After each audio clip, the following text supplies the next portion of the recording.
We're live. Bobby D, welcome to the show. Thank you very much. Thanks, Greg. Thanks for having me.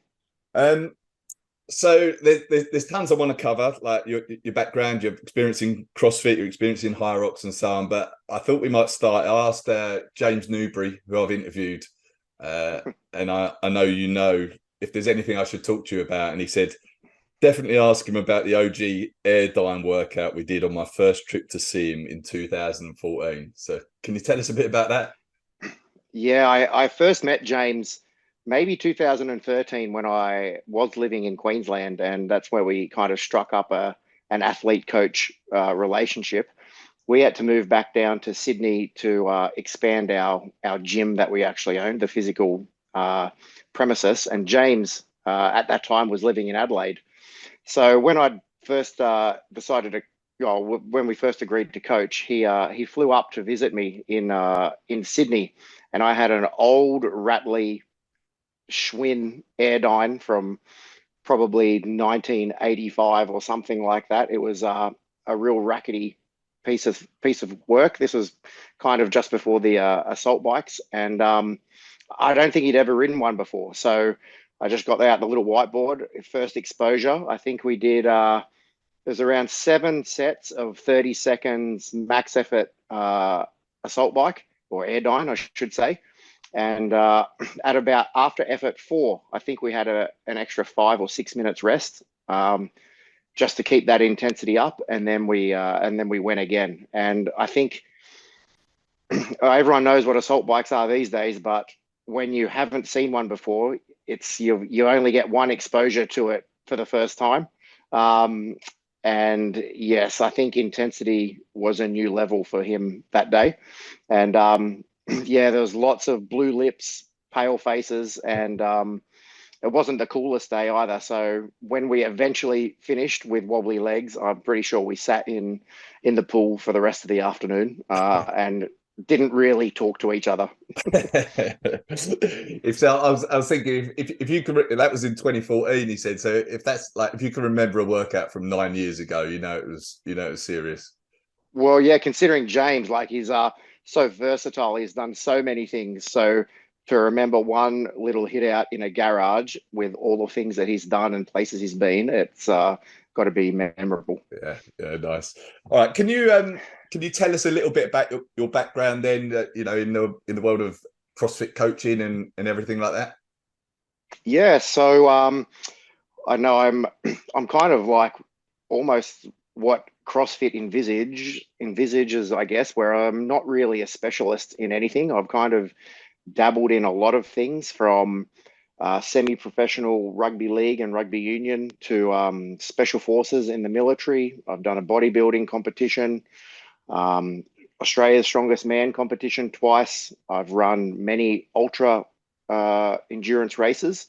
So I still, although getting on in age, consider myself an athlete. However, I'm probably more equipped these days as a coach. So since probably 2013, there's probably been around 35 to 40 CrossFit Games athletes that I've coached. And the two most notable ones were Brent Fikowski and James Newbury, and I coached them for 6 to 7 years each a piece at the same time. And through that, we we all became really good friends and hung out and stayed with each other in accommodation through various parts of the world. So yeah, I guess at the moment I'd probably call myself more of a specialist CrossFit coach, and just trying to adapt the way that I program and see things as the sport of CrossFit has evolved, and then I guess offshoots of CrossFit, where you come to things like HYROX and things like that. Um, I asked a few people this when they've worked with like top level athletes, but have you noticed anything in like any specific traits in people like James and Brent that perhaps differentiate them from other athletes that don't quite make the games or don't quite reach that level, other than like just good genetics and stuff? Oh yeah, definitely genetics. But I think it's more between the ears. Rather than anything physical. And when I say between the ears, it's not necessarily the mental mindset to push harder or work harder or do more than anybody else. I think it's more, I guess, trainability and being adaptable and being open to learning new things. And then also as a coach with those two particular guys, um, like I don't ever profess to know anything, and I think we can learn a lot from each other in different things. They've all done sports and come from different backgrounds before they came to me for coaching. Um, so I think, the difference between someone like that and the people that don't make the games is, I guess, be them, those guys and girls also being open-minded and having that willingness to adapt, change, and learn and be trainable, I guess. Mm-hmm. So you did HYROX recently. Was it you did Melbourne, Yeah, right? I did two. I did the Sydney race and then I did the Melbourne race. Okay, So yeah, they were nice. great. How did that go? Well, uh, I have not done anything intense for quite a long time. I've been doing lots of endurance things. 2 weeks before the Sydney race, I actually raced the Kokoda Track Ultra Marathon in Papua New Guinea, which is usually a 7 to 10 day trek. And we covered it in 22 hours in the race. And from that, I picked up a foot infection just through all the river crossings and mud and all that type of stuff. So I came straight back from Papua New Guinea, spent a week in hospital on antibiotics, and a couple of days out of hospital, went and raced to Sydney. Wow. And coming from the endurance background, even though I should know better as a coach, I was like, how hard can this be? I've just hiked up, you know, kilometers of elevation over 90 odd kilometers, an hour of work with CrossFit style movements, and take me back to my military background of pretty much just grunt work capacity. I thought I'll fly through this, and I think I went reasonably well, but I was in the hurt locker from 3 minutes into the race on the first 1 kilometer run. um, and from then on it was just hanging on. And I'm one of these CrossFit, the workout Karen, the 150 wall balls. I've never ever in my CrossFit career broken on a set of wall balls doing Karen. I can do 150 all day. And then I got to the last station in the Sydney race on wall balls, and I did 8 reps and needed a break. needed a break, and then I decided I'll try and do another 8 reps, and then out of those 8 reps, I got 2 no reps, so I only did 6. And yeah, my partner Jess, she was on the opposite side to me, and she's telling me to pick up the wall ball and blah blah blah. And in the end, she said, "I've never ever seen you look like that in your life." So I think that first HYROX race, I definitely learned a lot about what I can do, and also a bit more about pacing for something that intense for that hour-ish duration. Yeah, yeah. But Melbourne went pretty well for Oh you, right? yeah, Melbourne, totally different story. Taking some advice from people and so forth. I think my wall ball time was half what it was in Sydney. All my run times were slower at the start and quicker at the end. And yeah, I was much more, I guess, happy camper in Melbourne and performed such. All right, nice. So, what was it like? So you won the 40 to 44 age group men's pro, right? In Yeah, sub 65, were you? just over 65-20. Okay. All right, Yeah, nice, yeah, yeah. So that nice. was good. You think you've got good potential to beat that going forward? I'd like to think so. I'm a little bit heavier than I'd like to be. So at the moment, I'm about 98 kilos. So I'm not sure if you're working in pounds or kilos. It's about, what is it? It's about 210, I guess. Oh no, it's close to 215 Mm-hmm. pounds. So I think to be having a look at the splits, which I really love about HYROX, where they, you break down your splits at different stations and things like that. I ranked fairly well in a lot of the stations. It was just my run time. So I think without necessarily becoming a better runner myself, just by dropping, gradually 10 kilos, maybe getting around that 88, 85 to 88 mark, I think I could see dramatic improvements. And yeah, I'd really love to get under that 60-minute mark next race, which Nice. isn't for a while because we don't have too many in Australia. But yeah, that would be the goal. Yeah. Was there? I mean, obviously, you touched on like the running and the wall balls. Was there anything that really shocked you about HYROX when you came to do Um, it? yeah, the sled push actually. I was warned to take it a little bit easier on the sled, and I'm like, I've done strongman medleys with sleds and dragged things and pushed things all day. I'm like, it'll be fine. And then I actually verbally, when I finished the sled push and went to run, and my legs nearly collapsed from under me, I was like, oh, probably should have taken that advice and broken up some of the sled pushes rather than just trying to cram through it. So yeah, definitely the sled push for me was an eye opener. And I knew the burpee broad jumps were going to be hard. And I've always told athletes, in the CrossFit Open and things like that, you can't fail a burpee. Like just fall down on the ground and then get back up. Fall down on the ground and get back up. It's not that hard. But when you're doing them like that and jumping, it's very easy to want to stop. So yeah, probably the sleds and the burpee broad jumps got me. Okay, okay. How was the vibe like in the venue and everything like that? Oh, it was great. I wasn't actually like I've been to so many CrossFit competitions in my life, and a lot of the smaller ones that are run out of CrossFit gyms, they always run overtime, hours. The scoreboard takes, and I was mentally prepared to turn up and have it be running 2 hours late, and I was just amazed that it was like clockwork. Everything was, it was great. So yeah, I think there was around 3,000 or so people registered for Melbourne, and maybe 2,000 for Sydney. But it ran like clockwork. There was music pumping. Everyone was friendly. It was fantastic. Like I'd encourage anyone, just recreational athletes, to get out there and just do one, just for the experience. Like so many like-minded people in the one area. It was great. Cool. Are you gonna give it some focus now? And if so, like how do you feel like your training might differ if you were going to focus on it, or if you are versus what you've been doing, like versus Yeah, CrossFit versus ultras? What would be the yeah. primary So changes? I do have a couple of ultra races coming up towards the end of the year. I don't intend to train for them specifically. I think I'm kind of a bit like a diesel engine. I can kind of go all day at the one pace. So my training is looking like doing a lot more um, kind of.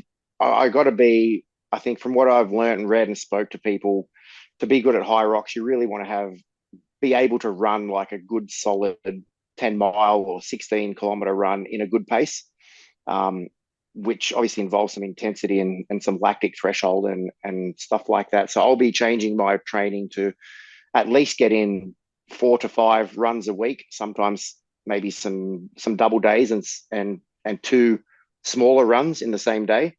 But I think for me, the biggest change will be dropping my gym workouts as in pushing weights and things like that from that 5 to 6 sessions a week down to kind of 2 full body days, just to hopefully not lose all my muscle mass, but kind of keep some strength, but lose just some of the bulk. So it'll be a lot more running and a lot less weights. That'd be the Mm. two main things. What like doing ultras? So that race in Papua New Guinea, what was that? Was that like 100K or something? Yeah, 96K. That was Right. 96K, and I had about, I think there was 7,000 meters elevation, so 7 kilometers up. Oh, up and down. I shouldn't say 7 kilometers up, but yeah, up and down, up and down, up and down. So So yeah, that's I mean, that's not easy at the best of times, but as a 98 kilogram guy, like your body must take a beating doing that. it does take a little bit of a beating. I think the ultra running, depending on the terrain, like it's different if you're going to do the road races where it's a little bit flatter. But when there's significant elevation involved, I do think some of the heavier athletes can be a little bit better. It's similar to when we were in the army. Um, the heavier guys just seemed a little bit more resilient and wouldn't break down as much, especially when you're carrying packs and things like that. A 30 kilo pack to someone that weighs 100 kilos is obviously 30% of their body weight, whereas someone that's lighter and faster, they might be closer to 40 or 50% of their body weight. So I didn't notice it too much on the hills. And some of the guys that turned up to do the race, there was one guy, I actually took a photo of him and sent it to my partner. I was like, there's no way I could beat this guy. He was just like skin and bone, shredded, like, magazine material with body fat. And I think I overtook him. Like, they all went off like rabbits. And after 3 hours, I overtook him. He was just kind of cooked with just how far we had to go up and down. It's kind of the tortoise and the hare, slow and steady, and keep grinding. What's the training for something like that look like? Is it just a ton of zone 2 work? Oh, essentially, yeah. I think it's just a lot of time on legs. It doesn't actually have to be a lot of running. I would in phases, not so much recently, but in phases, I'd run between, or when I say run, cover between 120, 140 kilometers a week. And a lot of that would be just to train for those events would be on like a back-to-back day. So a typical set week for me when I'm doing ultras would be Monday would be a rest coming off a large volume weekend. Tuesday, something shorter and sharper, like a 5 to 7, kind of like a negative split type time trial run. And then a Thursday would be kind of 10 to 15 tempo run. And then you'd knock out 40 or 50 Ks on a Saturday, and then 40 to 50 Ks on a Sunday, back to back. So try and cover 100 Ks or so in those 2 days. Okay. Wow. I saw you post about your upcoming week of ultras. Can you just share your plans for that? Yeah, so there's a race down here. It's application only. It's 240 kilometers. It's called the Coast to Kosciuszko. So it starts on the coastline at a beach called Eden down southern New South Wales, and the finish line is on top of Mount Kosciuszko, which is Australia's tallest peak, which compared to other countries around the world is nothing. It's kind of a hill, but nonetheless, it's quite a significant amount of elevation, mix of road and trail, a lot of road, but that's 240 kilometers with a 46-hour time cap, I believe. And while I'm down there, I'm going to stay an extra couple of days as a client that I've coached for many, many years. She's coming down to participate as part of my crew for that race, and she wants to do a 100-kilometer trail race. So 4 days after finishing that 240K race, I'm going to back up and do the 100-kilometer race with her in the same area around Mount Kosciuszko. So that should be interesting. What's another 100 when you've done 240 already, eh? Well, that's what I thought. I was trying to get her to do the miler, the 160. I wanted to see if I could, crack out 400 Ks in a week, but she didn't think she was going to finish, so we stuck to the 100. All right. Can we talk? Like, I talk to a lot of people in here, I think, as you know, about what some of their running times and splits and strength numbers. And someone that's done 65 in a men's pro in 40 to 44 age group is a legit athlete, obviously. And if you can go, you've got plans to go sub 60. So I'm interested to know, like, what might your 5K, 10K half marathon time be? At the moment, I would, without being super accurate, my fastest 5K at the same body weight is 18 minutes 10, and my half marathon is around 90 minutes. And I haven't really done a 10K. The last time I did a 10K was quite some time ago, and that was around 41 minutes. Okay. So from what I've picked up, I went and trained the other day with Chris Woolley. Mm-hmm. He's not too far away, and he said that you'd want to try and get that run down to 36, 37 minutes. I reckon I don't think I can go that low. I can probably get to a 30, 38 or 39, I reckon, for a 10K. Mm-hmm. Yeah. But with the strength that you've got and the size that you've got, I guess you can compromise a little bit of that running speed, right? I can make up some work on the stations, but hopefully, I don't mind losing a bit of body weight and bulk. So maybe I can crack into the high 37s if I do shed some of those kilos, nice. Which is proving harder to do. What are your strength numbers? Like, what might you squat or deadlift? kind of a depressing question, I guess. At the at the peak, I think my 1RM is 310 kilos.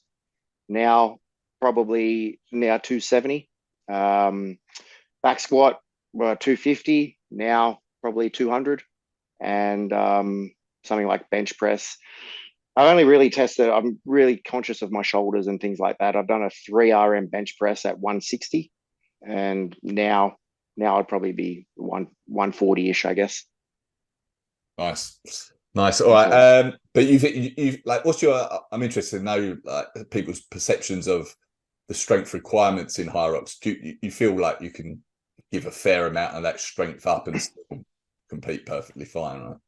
well, yeah, I think you can. Like, I think I'm overs on the strength, but I'd give up if I was dead serious about HYROX and I was 15 years younger, and maybe the sport was 5 years more advanced from where it is now. Hopefully, when they have prize money and you might see some professional athletes, and it's kind of at the spot where CrossFit is now. I think the minimum requirements to be kind of pretty good would be a deadlift of probably 180, I guess, to 200, and same with a squat, probably maybe that 150 to 170 ish with the back squat, providing you can still kind of get those wheels moving with the run. Obviously, it's all about balance, but it is predominantly a running race. But I do think you can sacrifice a fair bit of strength. Yeah, yeah. When I look at the other runners and then I look at myself, or the other HYROX athletes, I'm like, oh, am I in the wrong sport type thing? For a few of them, for the top guys. And then I remember someone doing the burpee broad jumps. I think someone said, geez, that bloke goes hard for a big guy. I'm like, yeah, well, I don't know if that's a compliment or not. I don't know if it looked like because I don't know if it looked like I was in the hurt locker too much or he was saying something beneficial, but yeah. um, uh, you just mentioned the CrossFitters, and obviously we saw James at Sydney and Melbourne, and Ricky Garrard as well. Do you feel like are there any CrossFitters that you think would do particularly well at HYROX and could compete at the elite level? Whether he would want to or not, and maybe I've got a bias, but I think Brent Fikowski could. Um, CrossFit kind of is more difficult for those guys that are a little bit taller and have longer limbs. But I think the movements in HYROX for someone like Brent, that's got he's 6'3", quite tall and athletic, and has an amazing engine. I think someone like that would go quite well. And yeah, I don't know. CrossFit, when you compare it to HYROX, is very much more of a strength-based sport, whereas HYROX is more of definitely like an endurance space type sport in when you compare the two. And I do think Ricky went very well in Sydney. He came and trained 2 weeks beforehand at our gym, and I haven't seen or trained with Ricky for quite a long time. When he came up and we did like a HYROX kind of mini simulation games day. And when I thought I was a good runner because, coming off this endurance, ultra running background, when we did 3, 2, 1, go, he just took off. And I was just like, what the heck is happening? I was amazed at how well he could run.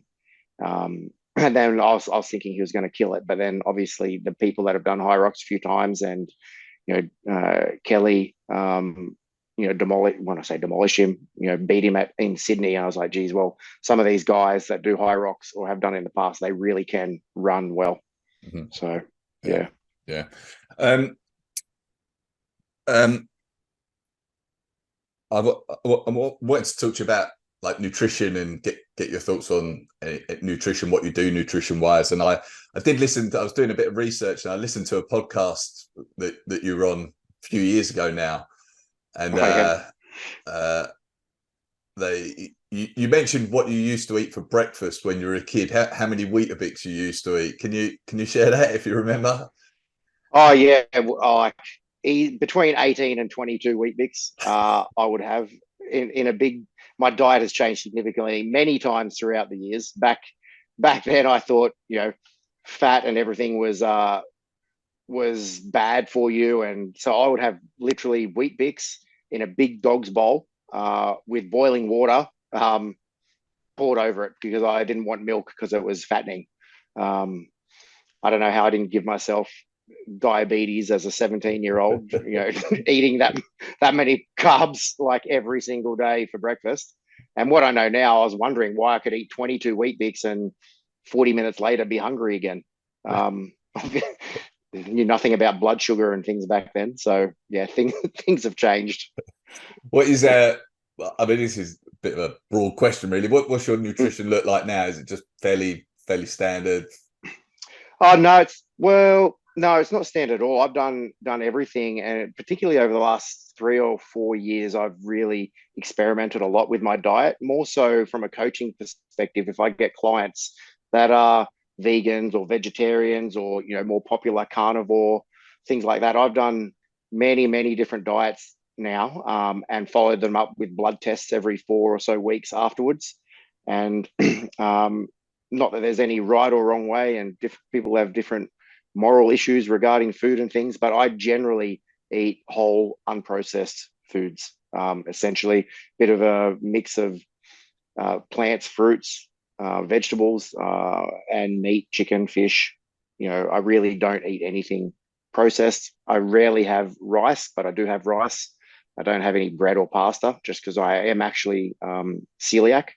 So I don't have any of those things. So yeah, bit of potatoes and rice for my carbs, and kind of fill out the bowl with vegetables and that, so I don't feel like I'm starving, and then get my proteins in with fish, chicken, and meat.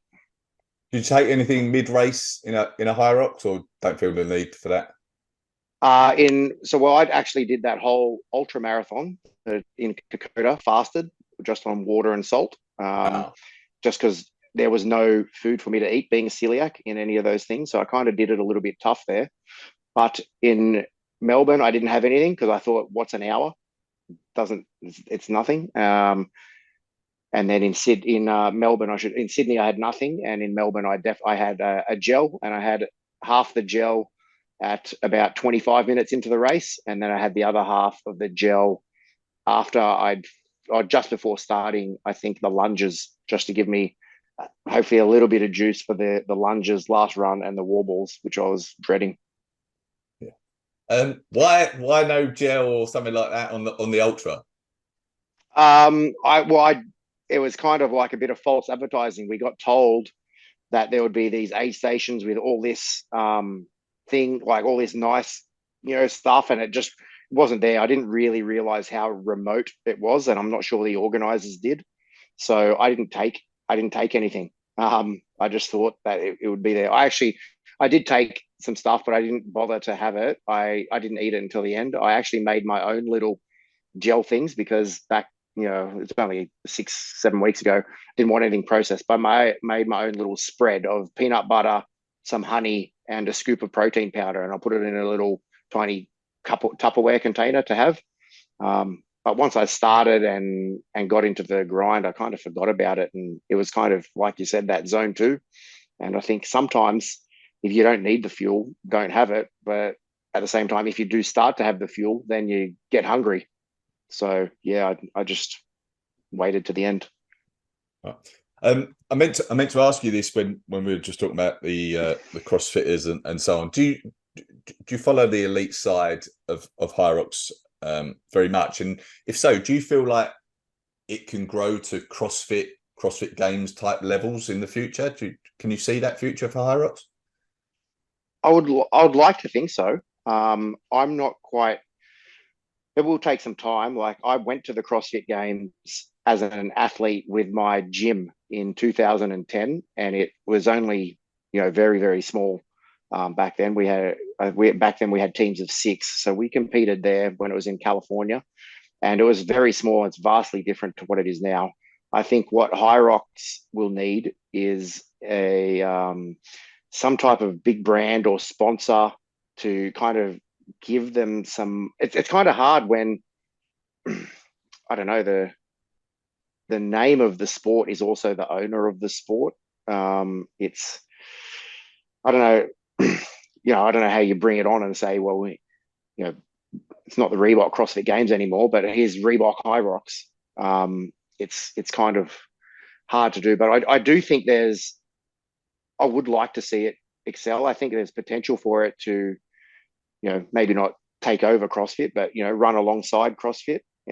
What I do like about HYROX is that anybody can do it and race at the same time against the elite level guys or girls.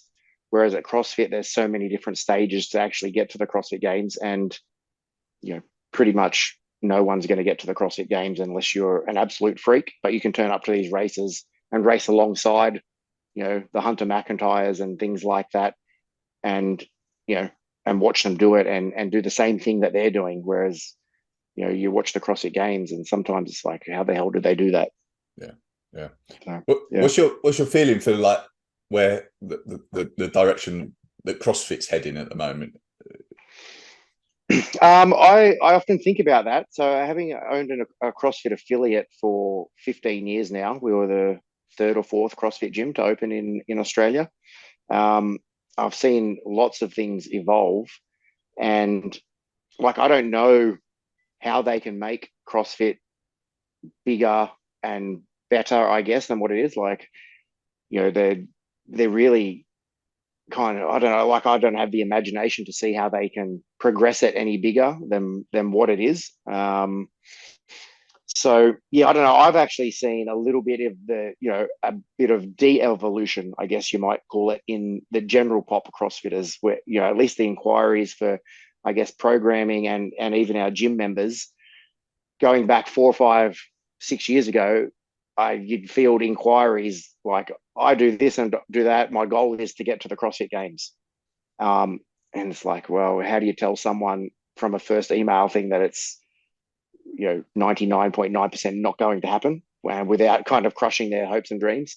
But these days, a lot more inquiries about, I like CrossFit. I've done CrossFit for a little bit now, but I want to keep some of the CrossFit kind of movements in and the intensity, but I just want to focus more on health and well-being, and not have shoulder surgeries and things like that. So yeah, I've definitely seen, at least in our gym, a lot more focus on health and longevity. And maybe it's just because CrossFit is so much more popular now that people watch it and they're like, well, these guys are actually amazing. And not to discount, not to ever say you can't, but people realize that I'll probably never get to that level. So, not to not bother trying, but let's just do something similar and feel like I can. So yeah, it's kind of hard with CrossFit to see where it may go in the next few years. They're changing the venue next year, so it won't be at Madison. It'll be at a new place, which I'm not sure if it's. I definitely don't know where it is. I don't know if it's been announced yet, but yeah, I don't know where it's going to go. Okay, all right. I talked to a lot of people about the mental side and what they think about in the depths of the race and so on. So, especially for you, like Aussie Special Forces, ultra marathons, HYROX, that tests you mentally an awful lot. So, what type of things do you think about when things are getting tough? Well, tough in a HYROX race or tough generally? We'll start with HYROX. Well, in a HYROX race, I can definitely tell you now that, and it's the first time I've ever come across this situation, because normally I'm pretty dialed on, and special forces, you've got to react and think under pressure, and be able to be accurate and execute no matter what the circumstances are. The HYROX in Sydney, I was in such a hurt locker that I just remember reading the rules, and it was somewhere that I read, it might have been an old score sheet or something, but the sled pull, I thought it was 2 25-meter length pulls, but it was actually 4 12.5-meter pulls. So I only pulled the sled for 2 lengths. And then I said to the judge, is that far enough? And I think she meant like, yes, you've crossed the line. And I just dropped the rope and ran. And so I kind of essentially cheated. So I got a 6-minute time penalty. When I finished and I was in the locker, it came up with my name on the board, and it's like, penalty 6 minutes. And I'm like, WTF? Like, what did I do wrong? Like, what happened? And I had a look at my sled pull ranking. It was like 75th or something, because I didn't count my reps, I guess, or I didn't pay attention. So for when I went to Melbourne, the whole time, all I just was concentrating on is obviously pushing hard, but just making sure that I didn't make any mistakes. Counting my laps with my running, counting obviously my wall balls myself, but checking with the judge, asking athletes left and right to me because I'm a bit fresh, like, where are we up to with the sled pulls? Because you kind of come in at the same time. And yeah, having a little bit more situational awareness during the race is a lot. And I was able to have that awareness because I didn't redline from the start. Whereas Sydney, as I said, it was a bit of a cluster. um, how about when things are, 100 kilometer ultra and stuff like that? I mean, presumably you find things tough at some points, right? Yeah, definitely you find things tough, but then also it's kind of like, I don't know, people either love him or hate him. David Goggins talks about in his books, like taking souls and kind of just working that little bit harder than somebody, and you don't have to work harder than them for the whole endurance or the whole entirety of the event. You've just got to do enough to beat them in that moment, and then they'll drop off. So a lot of the times in the ultras, if I've got a goal of actually going a little bit quicker or getting a certain time thing, I'll just kind of chip off, just what most people might do, I guess, is just beat, try and catch up to the next person, try and catch up to the next person. And that's what I did in the Kokoda race. It was a smaller field, and I knew that there was people. When I overtook one of the guys, he's like, "Oh, geez, I didn't expect it to be you." When I overtook him, just because I was a lot bigger than everybody else. And in the back of my head, I was like, "Oh, F you, try and like catch up to me." So I put in a good a good 20-minute block of going uphill just to kind of break his spirits, and I didn't see him until the end of the race. So that type of thing when I'm trying to be competitive, but a lot of the time in a lot of training and a lot of those endurance things, some people have asked me, my partner, she's like, "What do you do on those runs?" And I'm like, "I don't know." Like, you just go running for 5 or 6 hours, and at the end, it's like you meditate almost. Like, you're obviously aware of what you're doing, so you don't trip on rocks and everything, but you think about so much that at the end you think about nothing, and you just finish. I'm like, I've got no idea where that time just went. So yeah, it's kind of different experiences. Okay, all right. What's been your best sporting experience through your lifetime? Oh, my best sporting experience isn't actually that impressive, but we won, like, I guess as you get older, when you're a little kid, I don't know, must have just been fortunate. We seemed like we were in grand finals for rugby union every single year. Must have just been blessed. It was grand final, grand final, grand final.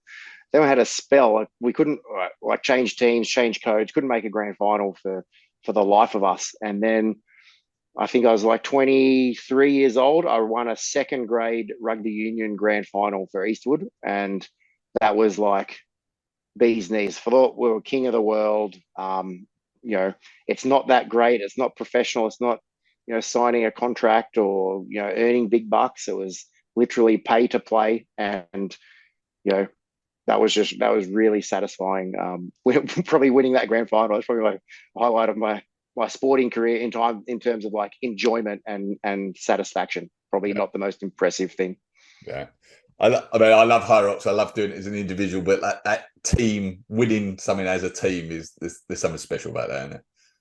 Yeah, 100%, 100%. I was supposed to do the Melbourne race with my partner Jess. We're going to do mixed doubles, but she strained a calf between the Sydney and the Melbourne race, so we couldn't do it. But I would have loved. I think I would have loved to have done it with her. Would have either been really enjoyable or really not enjoyable, depending on depending on how the relationship got tested and strained throughout. But she's a pretty handy athlete, and it would have been good to do it with her.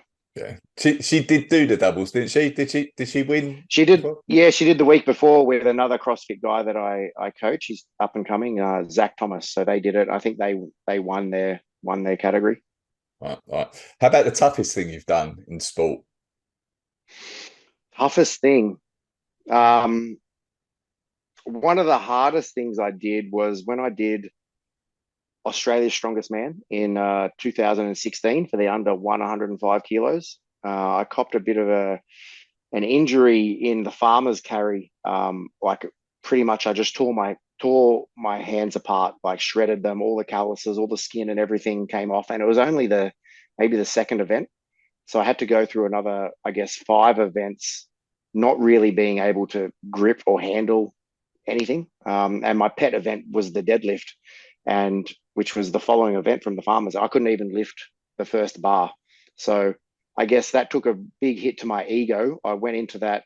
I got an invitation to go to that event as a CrossFitter because they didn't think CrossFitters, they could do very well in strongman. And, I kind of disappointed myself just because of my hands in that. So that was kind of difficult, more so not because it was physically difficult. It was more, the mental aspect of being difficult and turning up and not being able to give it all, and then still trying to have a crack anyway. And then at the end, people saying, "Oh, I told you so."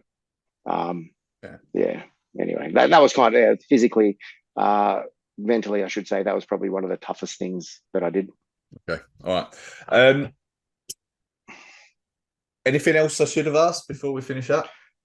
No, just going back to that one of the toughest things physically, I can tell you exactly what it is now. I've had 3 seconds to think about it. I hadn't done any running or anything for ages, 5, 6, 7 years. I'd been in CrossFit and doing, these CrossFit WODs for 8 to 12 minutes. And a mate of mine got a last minute entry to the 100K race. And he's like, "Do you want to do this 100K race with me?" And I'm like, "Oh, I've done zero training." It was literally 7 days before the race. And I'm like, "Oh, yeah." I said, "Yeah, I'll have a crack. Like, I've been in the army. I was this and that. I'll do it." Anyway, I did the first 47 kilometers. I think I did it in around 5 hours. And the next 53 kilometers took me 12 hours. My body was broken. I had to walk backwards down hills. I was using my hiking poles as crutches. I went to hospital after the race. That was one of the toughest things I've done. I think it took me 17 hours to do that in total. And then the next year I came back and I did it in 12 hours because I was like, I'm not going to let that race defeat me. So that was probably one of the toughest things. Yeah. 100K after no running for a few years. It was bad. If you were going to put a message to the world on a billboard for everyone to see, what would it say? I don't know. I don't have anything super, profound to say other than I think it can be applied to a lot of different environments and not necessarily sport, but anything. But I would say less is more.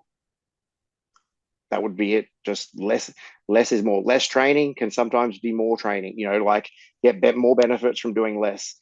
I just think less is more. People always want to do more, and often the less you do, the better.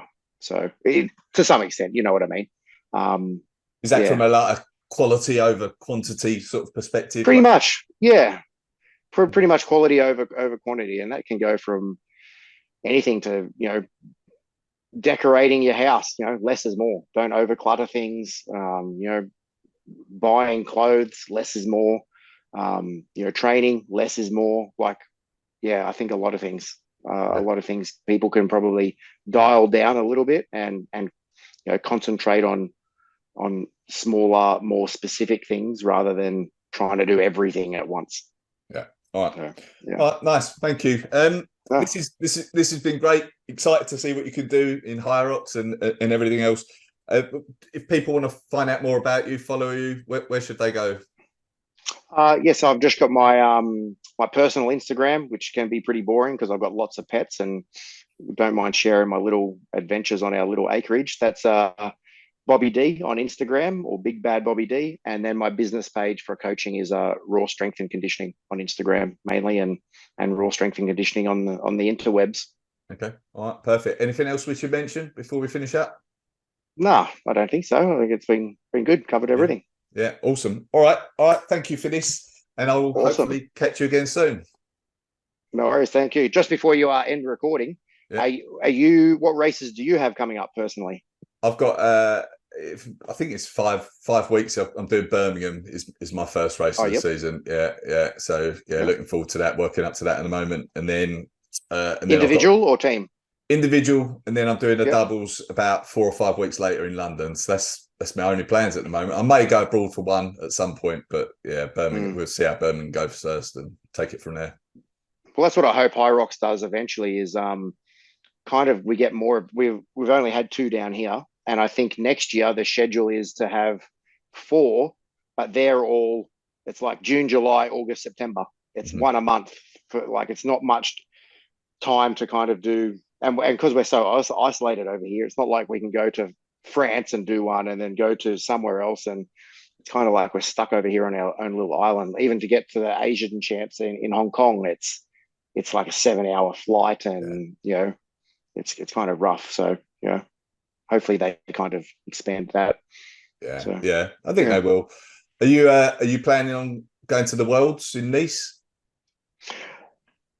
I don't know. So I'm actually been talking to Hunter online a fair bit. I struck up a bit of a relationship with him by bagging him out on Instagram. So I I write comments on his posts about him not being able to hit depth of range in a squat or just him being a pussy or bitching out and then he actually wrote back to me and said, "Oh, it's good to have fans abroad or way over there in Australia." And then yeah, now we kind of he gives me some training stuff to do. I help him out. He's trying to bring his supplement range over to Australia, and I've got a mate of mine who or he just recently sold, but a very successful nutrition bar company. So I put them together on a Skype console or a Skype meeting, and I think Hunter's going to use all his contacts and everything to bring his builder supplements over to Australia. So yeah, I kind of go back and forth with Hunter, and I told Hunter I wouldn't travel overseas to do a race of any type until I could get under 60 minutes for my HYROX. So that's going to be the goal. All right. Well, you got 7 months to do it. Yeah, exactly. 7 months and hopefully 7 kilos, and then it'll be there. All right. All right. All All right, right. Nice. Brilliant. awesome. This has been fantastic. Thank you for this. No Take worries. care. Thanks, Greg. All right. Cheers. You Take care, too. everyone. Bye.